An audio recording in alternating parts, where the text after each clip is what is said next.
Section 157 भूधारणी है ना, भूमि स्वामी के नाम से जो भूमि होगी वो यहाँ पर भूधारणी के नाम से जानी जाएगी। फिर है भूमि स्वामी। अब भूमि स्वामी का जो डेफिनेशन है वो यहाँ पर बहुत डिटेल में दिया गया है, और इस भूमि स्वामी की डेफिनेशन को मैंने लास्ट लेक्चर में एक्सप्लेन भी किया था कि भूमि स्वामी कौन होंगे। तो यहाँ पर कुछ स्पेसिफिक उन्होंने ये चीजें बताई हैं जो कि पुराने जो हमारे एक्ट हैं, जैसे कि भूमि स्वामी में पुराने जो जितने भी पुराने के जो एक्ट चल रहे हैं, जैसे आपका Madhya Pradesh land revenue code 1954, फिर मध्य प्रदेश भू आगम एवं कृषाधिकार विधान संवत का जो एक्ट है उसमें। अब यहाँ आपको कुछ नेम ऐसे नोट डाउन आप कर लीजिए, जैसे मध्य प्रदेश लैंड रेवेन्यू में जो भूमि स्वामी है, भूमिधारी के जो अधिकार हैं जिस व्यक्ति को, और जो अधिकारों के साथ जो व्यक्ति है, जिन भूमि से संबंधित जिन अधिकारों को जो व्यक्ति कैरी करता है वह व्यक्ति। फिर अगर Bhopal state land revenue act 1932 में जिसे दखलदार के रूप में बोला गया है वह व्यक्ति। फिर Vindhya Pradesh land revenue act tenancy act में जो व्यक्ति है उसे 55-45 कृषक, पट्टेदार कृषक, निकुंजधारी और तालाब धारक के रूप में जिसे डिफाइन किया गया है उसे भी। फिर प्रत्येक व्यक्ति जिसकी भूमि के संबंध में जो कृषक है उसके पास विंध्य प्रदेश क्षेत्र में विंध्य लैंड रेवेन्यू एवं टेनेंसी एक्ट 1953 जो है उसमें अगर उसने कोई पट्टा किया है तो वह व्यक्ति सरकारी पट्टेदार के रूप में भूस्वामी की कैटेगरी में आएगा। मतलब पुराने जितने भी अलग अलग जो एक्ट थे उन एक्ट में जिन व्यक्तियों को यहाँ पर परिभाषा दी गई है उन सबको भी हमने भूमि स्वामी यहाँ पर माना है। जैसे विंध्य क्षेत्र, भोपाल, महाकौशल, सिरोंज, ये जितने भी क्षेत्र हैं इन सभी क्षेत्रों में ये माना गया है कि जो व्यक्ति को दखलदार, निकुंजधारी या अधिकारकर्ता के रूप में अगर कोई व्यक्ति है उसके पास कोई लैंड है तो यहाँ उन सभी को ये माना जाएगा कि वह सरकार एक कृषक के रूप में उनको ये अधिकार होगा कृषि भूमि स्वामी के रूप में। देखिए इस धारा में शासक तथा देशी राज्य का वही अर्थ होगा जो भारतीय संविधान के अनुच्छेद 366 में बताया गया है, जिसमें कि अधिकारिकता हो। अब भूमि स्वामी के अधिकार क्या होंगे? अब भूमि स्वामी के अधिकार जैसे कि कल के लेक्चर में भी हमने पढ़ा था, भूमि स्वामी के अधिकार जो है उसमें अगर अंतिम महिला भूमि स्वामी की मृत्यु के बाद उसकी पुत्री भूमि स्वामी से अधिकार प्राप्त कर लेती है तो उसके बाद पुत्री के पुत्रों को वही अधिकार प्राप्त होंगे।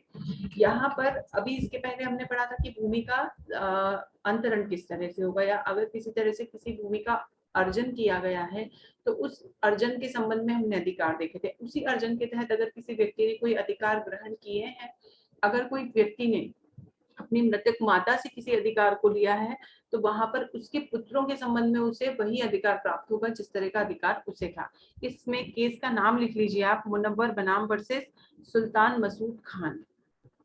मुनव्वर बनाम वर्सेस सुल्तान मसूद खान।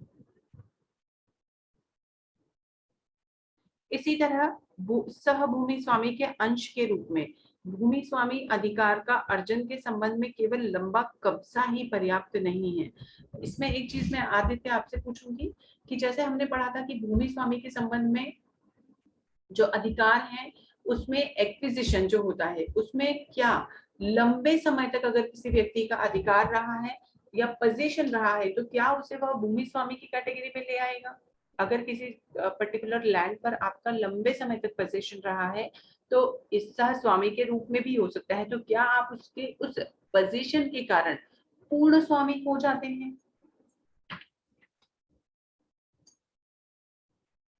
आदित्य आप सुनिए। मैम मैंने मकान के केसेस में सुना है कि मैम अगर जैसे 20 साल से ज्यादा समय तक के अगर उस टाइम किसी के पीरियड है, पोजीशन में रहता है तो टाइम पीरियड ऐसा। अगर लंबे समय तक है, पर उस लंबे समय में भी कब होगा वो, जब आप उन सारी शर्तों को जो कि उसके लिए बनाई गई है उसे फुलफिल करते हैं। अब जैसे 20 साल से ज्यादा का समय है तो 20 साल से ज्यादा का समय है और उसके साथ कुछ शर्तें अगर एप्लीकेबल है तो उस कंडीशन में वो आपका होगा, अदरवाइज नहीं। इसके संबंध में एक केस है, इस केस का नाम लिख लीजिए, तुलाराम वर्सेस जयनारायण। क्योंकि हम यह मध्य प्रदेश राज्य भू संहिता के बारे में पढ़ रहे हैं तो यहाँ पर स्पेसिफिक अगर इस तरह का कुछ होता है तो वो मान्य नहीं होगा।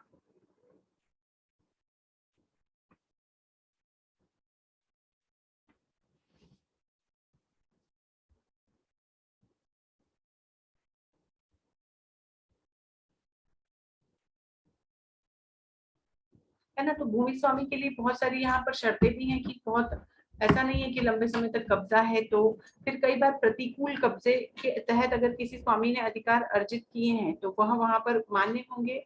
आवश्यक पक्षकार हो, किसी भी जमीन के संबंध में अगर भूमि स्वामी है और उसके संबंध में कोई भी अधिकार उत्पन्न होते हैं तो उसको आपको प्रूव करना है किस तरह से उस संपत्ति का या उस भूमि का अर्जन आपने किया है। अर्जन मतलब एक्विजिशन, किसी चीज को लेना, वह आपके हिस्से किस तरह से आई है, यहाँ आपको उसे शो करना जरूरी हो जाता है। फिर है 59 हम पढ़ेंगे यहाँ पर, भूमि स्वामियों द्वारा देय भू राजस्व। 1950 धारा 198 के अधीन भूमि स्वामी होने वाले प्रत्येक व्यक्ति यदि वह अपनी धारित भूमियों के संबंध में भू राजस्व का भुगतान कर रहा था, ऐसा भू राजस्व का, या यदि वह अपने धारित भूमियों के संबंध में लगान का भुगतान कर रहा था, इसी लगान के बराबर की रकम भू राजस्व के रूप में भुगतान करेगा। मतलब यहाँ पर भूमि अगर उसके पास है तो यहाँ पर उसकी लायबिलिटी है कि वह व्यक्ति उस संबंध में भू राजस्व का भुगतान करे।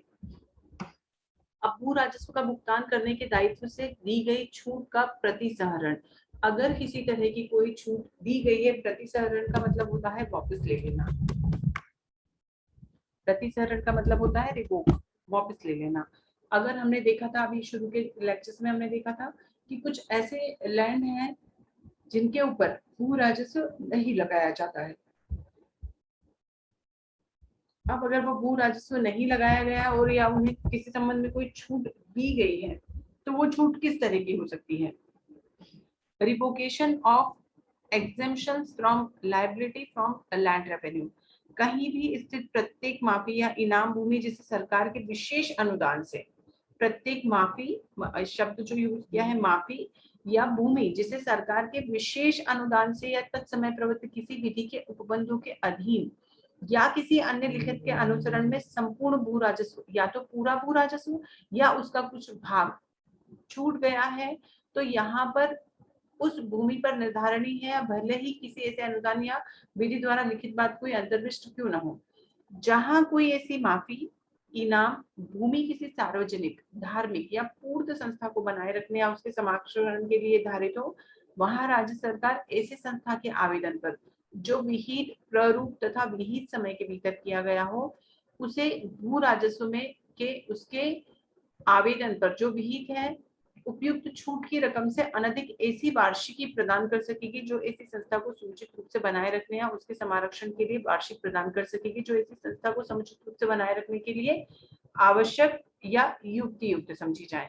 वार्षिक शर्तें ऐसी होंगी जो कि राज्य सरकार द्वारा समय समय पर पुनरीक्षित कर दी जाए या संबंधित संस्था को भू राजस्व की वसूली आवेदन का निश्चय होने तक के लिए रोक दी जाएंगी। फिर बंदोबस्त चालू रहने के दौरान राजस्व में कमी। देखिए, reduction of revenue during the currency of settlement, अगर कलेक्टर बंदोबस्त चालू रहने के दौरान किसी भी समय भूमि स्वामी के आवेदन पर या स्वप्रेरणा, स्वप्रेरणा का मतलब होता है कि जब कलेक्टर को लगता है कि अभी इस तरह का कोई भी एक्ट नहीं किया जाना चाहिए और इन्हें खुद से ऐसा कोई डिसीजन लिया जाना जरूरी है जो सामने वाले के लिए भी हित के लिए हो, उस संबंध में यहाँ पर ये है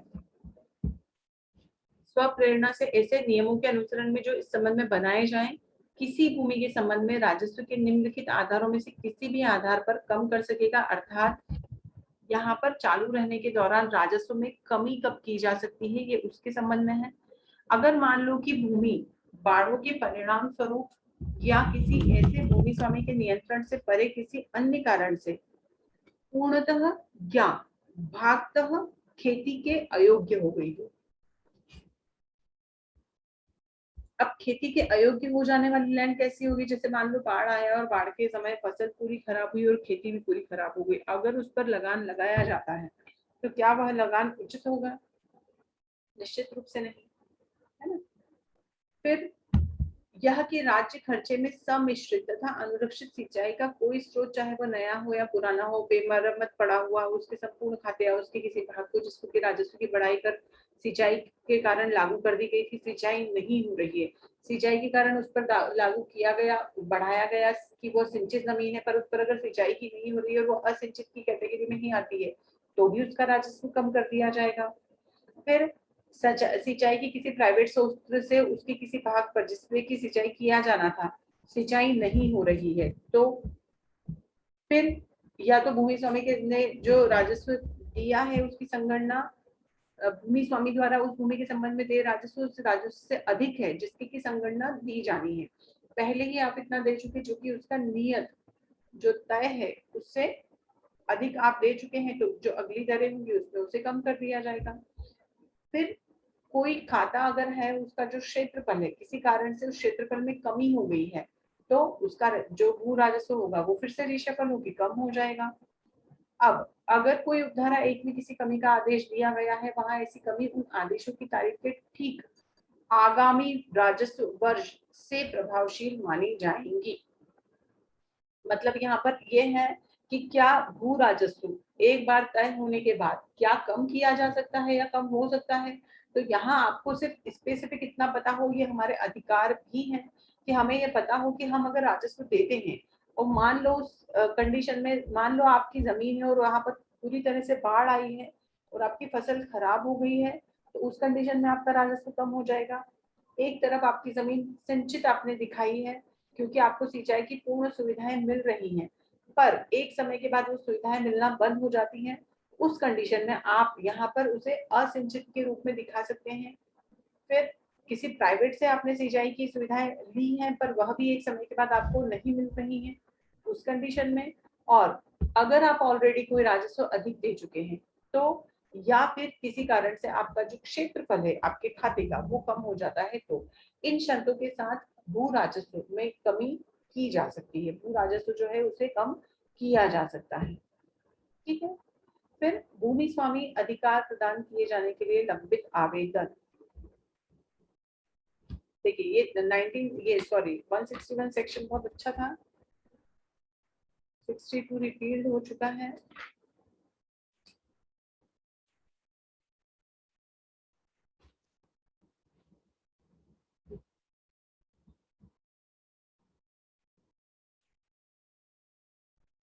फिर है 163 भूमि स्वामी के अधिकार प्रदान किए जाने के लिए लंबित आवेदन, pending application for conferring of bhumi swami right.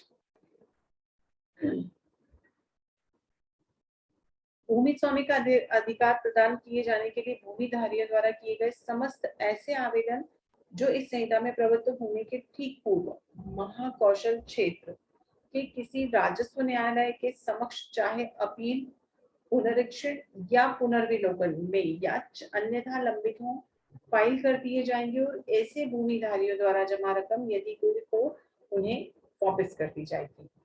भूमि स्वामी अधिकार प्रदान किए जाने के लिए भूमिधारियों द्वारा समस्त ऐसे आवेदन जो इसके प्रवृत्त के हैं, इस संहिता के प्रवृत्त होने के ठीक पूर्व महाकोशल क्षेत्र के किसी राजस्व न्यायालय के समक्ष हैं, चाहे वो अपील में है, चाहे वो पुनरीक्षण है, चाहे वो पुनर्विलोकन है, लंबित है, फाइल कर दिए जाएंगे या भूमिधारियों द्वारा जमा रकम किसी हो उन्हें वापस कर दी जाएगी। ठीक है। फिर है एक नाम इसका लिख लीजिएगा, न्याय गमन। इसे इंग्लिश में बोलते हैं डेवोल्यूशन।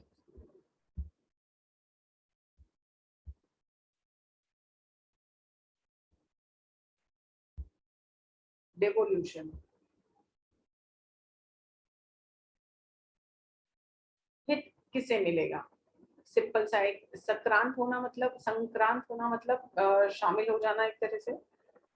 अगर किसी भू स्वामी की मृत्यु हो जाती है तो भूमि स्वामी का हित उसकी मृत्यु हो जाने पर उसकी स्वयं विधि के अधीन रहते हुए यथास्थिति विरासत, उत्तरजीविता या वसीयत द्वारा संक्रांत होगा। संक्रांत होगा मतलब यहाँ पर जो उसका हित है, जो उसकी अगर मान लीजिए उसकी मृत्यु हो जाती है, तो जो भी विधि है उस विधि के अनुसार या फिर विरासत के अनुसार या उत्तरजीविता के अनुसार या वसीयत के अनुसार उसे मिलेगा जिसका हित उसमें शामिल है। हिंदू विधि एप्लीकेबल होगा तो हिंदू विधि, जिसका जो भी स्वयं विधि मतलब पर्सनल लॉज जो हैं उसके हिसाब से एप्लीकेबल होंगे और वह मान्य होंगे।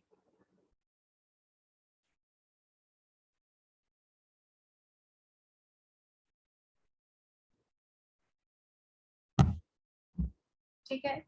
फिर है अंतरण के अधिकार। न्याय गमन का मतलब समझ में आ गया ना सभी को? न्याय गमन का हित का अधिकार है। हित किस में जाएगा? न्याय गमन मतलब किससे वह हित मिलेगा अगर व्यक्ति की मृत्यु हो जाती है। जो भूमि स्वामी का हित है वो किस में संक्रांत होगा? उस व्यक्ति में जो या तो विरासत से या उत्तरजीविता से या स्वविधि के अनुसार या वसीयत के अनुसार एलिजिबल है उसे। ठीक है। अंतरण के अधिकार। अब अंतरण क्या है? Right of transfer. लिख लो इसको हिंदी में, राइट ऑफ ट्रांसफर। अंतरण का मतलब होता है किसी को अंतरित किया जाना, मतलब ट्रांसफर किया जाना। भूमि स्वामी के अंतरण की शर्तें हैं यहाँ पर। इस धारा के अन्य उपधाराओं के द्वारा धारा 168 के उपबंधों के अधीन रहते हुए भूमि स्वामी अपनी भूमि का कोई भी हित अंतरित कर सकेगा। अब देखिए यहाँ पर एक चीज, ये ट्रांसफर ऑफ प्रॉपर्टी एक्ट जो है उसी की तरह यहाँ पर ये चीजें हैं। और एक सिंपल सा ऑनरशिप का एक जो कॉन्सेप्ट है वो एप्लीकेबल होता है। अगर मेरे पास कोई लैंड है तो मैं, अगर उसकी मेरी फुल ऑनरशिप है, then definitely I have right to do whatever I want to do with the property। मैं उसे बेचना चाहती हूँ, मैं उसे दान करना चाहती हूँ, मैं उसे नष्ट करना चाहती हूँ, मैं उस पर बिल्डिंग बनाना चाहती हूँ, मैं उस पर डाइवर्शन करना चाहती हूँ। I am free to do that. भूमि स्वामी द्वारा किसी भूमि का कोई भी बंधक इसके पश्चात तब तक विधिमान्य नहीं होगा जब तक कि कम से कम 5 एकड़ सिंचित भूमि या 10 एकड़ असिंचित भूमि किसी भी विलंगम या भार से मुक्त रूप से उसके पास न बच जाए। मतलब यहाँ पर ये भूमि स्वामी के अंतरण के अधिकार हैं और इवन शर्तें हैं कि कोई भी व्यक्ति 168 के उपबंधों के अधीन रहते हुए भूमि स्वामी अपनी भूमि का कोई भी हित उस लिमिट तक अंतरित कर सकता है। मतलब यहाँ पर इवन अधिकारकर्ता के भी अधिकार शामिल कर दिए गए हैं। जैसे मैंने कहा कि normally transfer of property act में हमारे पास लिमिटेशन नहीं है, पर यहाँ पर भूमि स्वामी द्वारा किसी भी भूमि का कोई भी बंधक इसके पश्चात तब तक विधिमान्य नहीं होगा जब तक कि कम से कम 5 एकड़ सिंचित भूमि और 10 एकड़ असिंचित भूमि किसी भी विलंगम या भार से मुक्त रूप से उसके पास न बच जाए। ये अधिकार इसलिए भी जरूरी है क्योंकि पुरानी प्रथाओं को और जमींदारी प्रथाओं को देखते हुए जो पूरी की पूरी जमीन लिखवा लिया करते थे और जमीन उनके हिस्से में आ जाया करती थी, व्यक्ति उसका कर्जा चुका ही नहीं पाता था और वो जमीन हो जाया करता था, भूमिहीन हो जाया करता था। इसलिए भूमि स्वामी के अधिकारों के रूप में इस तरह की चीजें एप्लीकेबल की गई है। भूमि स्वामी द्वारा किसी भी भूमि का कोई भाग बंधक इसके पश्चात विधिमान्य नहीं होगा यदि वह 6 वर्ष से अधिक की कालावधि के लिए और जब तक कि उस बंधक की एक शर्त यह न हो कि बंधक विधेयक में वर्णित की गई कालावधि का अवसान हो जाने पर उस बंधक के संबंध में यह समझा जाएगा कि भूमि स्वामी द्वारा किसी भी प्रकार का कोई भुगतान किए बिना ही उसका पूर्णतः मोचन हो गया हो। बंधकदार द्वारा उस बंधक भूमि का कब्जा भू स्वामी को तुरंत वापस दे देगा। समझ में आ रहा है आदित्य?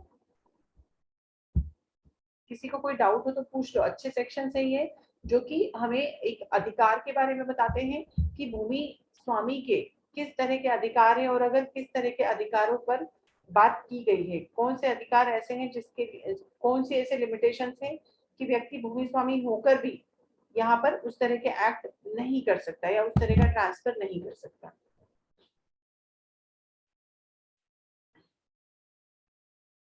फिर है यदि बंधक की गई भूमि को कोई कब्जा बंधकदार बंधक की कालावधि का 6 वर्ष का है जिसका अवसान होने के पहले या पश्चात भूमि का कब्जा नहीं सौंपता है तो बंधकदार तहसीलदार के आदेश पर अतिचारी के तौर पर बेदखल किए जाने का दायी होगा और तहसीलदार द्वारा बंधककर्ता को उस भूमि का कब्जा दिलाया जाएगा। मतलब यहाँ पर किसी भी व्यक्ति की मजबूरी का फायदा अगर कोई व्यक्ति ये उठाता है कि उसने अपनी जमीन को बंधकदार के पास रखा, बंधक के रूप में रखा है और उस बंधक का समय सीमा समाप्त हो जाने के बाद भी उसे अगर वो जमीन नहीं लौटाता है तो यहाँ पर बंधकदार तहसीलदार को आवेदन दे सकेगा। फिर भूमि स्वामी उपधारा 2 के अधीन भूमि का कोई ऐसा बंधक करता है जो भोग बंधक से भिन्न हो, वहां बंधक विलेख के अंतर्गत किसी बात के होते हुए भी बंधक के अधीन तोड़फुट होने वाला ब्याज की कुल रकम बंधक द्वारा दी गई मूल रकम के आधे से अधिक नहीं होगी। भोग बंधक का मतलब होता है जब किसी जमीन को हम गिरवी रखते हैं या बंधक के रूप में रखते हैं तो क्या वह व्यक्ति उस जमीन को का भोग कर सकेगा। तो हाँ, अगर हमने उस शर्त के साथ दिया है कि आप उसे यूज भी कर सकते हैं, उसका भोग कर सकते हैं, उस कंडीशन में किए गए एक्ट को भोग बंधक कहा जाता है ना। तो भूमि स्वामी को यह अधिकार नहीं हुआ कि वह किसी भी भूमि को किसी ऐसे व्यक्ति के पक्ष में अंतरित करे जो ऐसे अंतरण के फलस्वरूप उतनी भूमि का हकदार हो जाएगा जो स्वयं उसके द्वारा उसके कुटुंब द्वारा धारित भूमि यदि कोई है से मिलाकर ऐसी अधिकतम सीमाओं में विहित की जाए अधिक हो जाए, बिल्कुल भी नहीं करेगा। ये सारे देखिए, हमें देखकर ऐसा लग रहा है कि यहाँ पर बंधक ये सॉरी भूमि स्वामी के ऊपर किसी तरह के रिस्ट्रिक्शंस हैं, पर ये रिस्ट्रिक्शंस नहीं होकर ये है कि अगर कोई भूमि ऑलरेडी किसी व्यक्ति के पास कम है और ऐसे व्यक्ति को भी अगर बंधक भूमिदार बना दी, अगर ऐसे व्यक्ति अपनी भूमि को अंतरित करता है किसी मजबूरी में आकर, तो वह तो भूमिहीन हो सकता है। इसलिए उसके साथ इस तरह की शर्तें लगाई गई हैं कि व्यक्ति अगर किसी ऐसी संपत्ति को किसी ऐसे व्यक्ति को अंतरित करे कि उसकी खुद की भूमि और उसके कुटुंब की भूमि मिलाकर भी उसके पास वो भूमि कम रहे और उस व्यक्ति को ज्यादा रहे जिसे कि अंतरित किया गया है, तो ऐसा अंतरण वह नहीं करेगा। फिर किसी सार्वजनिक, धार्मिक या पूर्व प्रयोजन के लिए स्थापित किसी संस्था के पक्ष में किए गए अंतरण या औद्योगिक प्रयोजन के लिए कोई अंतरण है बंधक के रूप में किया गया है उनकी दशा में कोई सहकारी बंधक, तो यहाँ पर कि कोई भी व्यक्ति किसी तरह से गलत तरीके से किसी व्यक्ति से जमीन न ले ले, किसी भूमि स्वामी का लैंड न ले लिया जाए, इसलिए यहाँ पर इस तरह के कुछ रिस्ट्रिक्शन लगाए गए हैं। अब यहाँ पर स्पष्टीकरण देखिए, उपधारा, इस उपधारा के प्रयोजन के लिए किसी व्यक्ति के कुटुंब में वह व्यक्ति स्वयं, उसकी अवयस्क संतान, ऐसे व्यक्ति की पत्नी, उसका पति जो उसके साथ संयुक्त या फिर उसका पति जो उसके साथ संयुक्त रूप से रहता है, यदि ऐसा व्यक्ति अवयस्क है तो उसके साथ संयुक्त रूप से रहने वाले उसके माता पिता सम्मिलित होंगे। कुटुंब की यहाँ पर ये परिभाषा दे दी गई है। आप लोगों ने हिंदू लॉ पढ़ा है, आप लोग सहगायकी, कुटुंब विभाजन, बंटवारा, ये सब आई थिंक आप सब लोगों ने पढ़ा ही होगा। तो यहाँ पर मध्य प्रदेश भू राजस्व संहिता में जो जमीन को लेकर ये जो रिस्ट्रिक्शन लगाए गए हैं उसके पीछे रीजन है कि जब इस तरह का कोई लैंड है, व्यक्ति अगर खुद इस तरह के किसी लैंड को अंतरित करता है जिसमें कि उस व्यक्ति के खुद के पास बहुत कम जमीन रह जाती है, तो उस कंडीशन में यहाँ इस तरह के अंतरण जो है वो एप्लीकेबल नहीं होंगे और मान्य नहीं होंगे। क्योंकि देखिए, एक और स्पष्टीकरण जो सेकंड वाला है, उपधारा 1 में अंतरिष्ट किसी बात के होते हुए किसी ऐसी जनजाति के जिसे किसी राज्य सरकार ने उस संबंध में अधिसूचना द्वारा लागू किया है, जिसको कि यह कोड लागू होता है, या जिसके किसी भाग में आदिम जाति, ट्राइबल, एसटी, एससी होना घोषित किया गया है, किसी भूमि स्वामी के अधिकार यहाँ पर अलग हैं। और ये बहुत ही जरूरी है आपको पता होना कि भू, देखिए एक चीज और मैं बता दूं, नॉर्मल पर्सन के भूमि स्वामी के रूप में अधिकार अलग हैं और ट्राइबल एरियाज के जो हैं अनुसूचित जाति जनजाति के, उनके अधिकार अलग हैं। तो यहाँ पर ऐसे क्षेत्रों में जिसमें कि आदिम जनजातियां प्रमुख रूप से निवास करती हैं, ऐसी कंडीशन में जहां पर भी इस तरह की सूचना में ऐसी कैटेगरी बताई गई है, वहां पर जनजाति का न होना विक्रय तथा अन्य उधार संबंधी किसी से व्यवहार के परिणाम स्वरूप न तो अंतरित किया जाएगा न ही अंतरणीय होगा। ये इसलिए है कि उनके हितों को सुरक्षित रखने के लिए इस तरह की कंडीशंस बनाई गई हैं। और अगर मान लीजिए इस तरह का कोई एक्ट होता है तो यहाँ पर उसकी सूचना कलेक्टर को होनी चाहिए। ये वाला सेक्शन आप सभी लोग डिटेल में पढ़ेंगे, इसलिए पढ़ेंगे क्योंकि ये बहुत ही अच्छा सेक्शन है और इसमें बहुत डिटेल में सारी चीजें दी गई हैं। आज के लिए इतना ही, इससे आगे का हम लोग कल पढ़ेंगे। याद रखना आदित्य कि हमने इसमें आज कितना पढ़ा है। Yes ma'am, yes. है ना, क्योंकि ये सेक्शन अनुसूचित जाति जनजाति और एक व्यक्ति के भूमि स्वामी के अधिकारों पे रिस्ट्रिक्शन नहीं लगा रहा है, जबकि उन्हें सेव कर रहा है। अब अगर आप इनडायरेक्टली डायरेक्टली देखें तो यहाँ पर उसके अधिकारों को सुरक्षित किया जा रहा है ना। अब मुझे 2 मिनट